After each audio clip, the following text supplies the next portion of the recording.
Well, hello there, my friend. Welcome so much to the Catholic Teacher kind of almost daily message. Please make sure you've subscribed to the channel. There's a whole bunch of links under here I'd love you to check out, particularly if you would like to book me to come and speak live at your school, diocese, or conference. I'm pretty proud of myself. I wanted to tell you why, because I just finished reading Tom Holland's magnum opus book. It's called Dominion. I told my kids I've just finished Tom Holland's book. Some of you would know, of course, Tom Holland is the actor from the latest Spider-Man franchises. So my kids like, really? Spider-Man wrote a book? Going, different Tom Holland. This is the Tom Holland that wrote the book Dominion, which is a 542-page book on the cultural and historical impact of Christianity. And it actually goes back to pre-Christian times. It actually looks at the sort of Roman Empire just before the advent of Christ. And then it literally goes through from pre-Christian times in the probably 1st century BC right through till I think it finishes pretty much as of 2022. What an incredible piece of work, right? The ability to track with that level of depth all of those centuries. I'm talking to you about this book because it brought home to me the incredible impact of the person of Jesus Christ throughout history. It is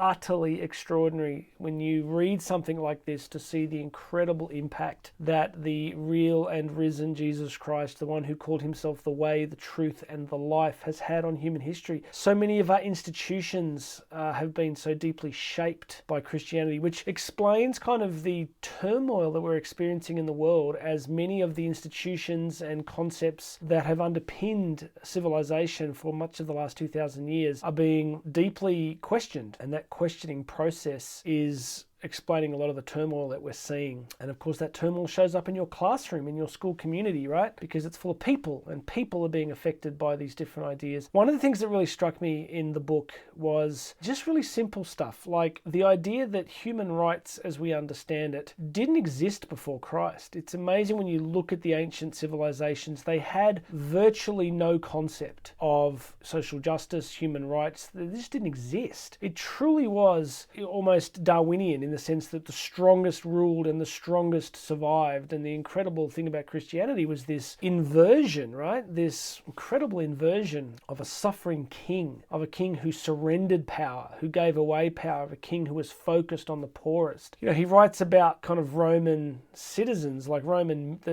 to be a man, to be a successful man in the time of ancient Rome was just to have power over others. And you see the incredible impact of Christ in how he transforms that, how he kind of just brings in this utterly epoch-shaping vision of reality that's still with us. And interestingly, Tom Holland makes the point at the end of the book that a lot of the weapons being used against the church are paradoxically or ironically deeply Christian in their roots. Think of some of the ideologies at the moment in the world that deeply despise the Catholic Church, especially around matters of human sexuality, human identity. You see, a lot of those agendas are pushing the idea of human rights. But it's ironic that human rights as we understand them is a deeply Christian concept. Without Christ, without this idea of being created in the image of God and everybody being equal, and the idea that the poor matter and that the weakest matter, without those ideas, it would be a very different world. So what's happening at the moment is many of the opponents of the faith are using the ideas that the faith brought into the world to attack it. It's really interesting to notice. And I think what the point that he's trying to make behind it all is simply that the Christian project has shaped the world so utterly profoundly that even in its rejection of the faith, it's still using the concepts of the faith to reject the faith.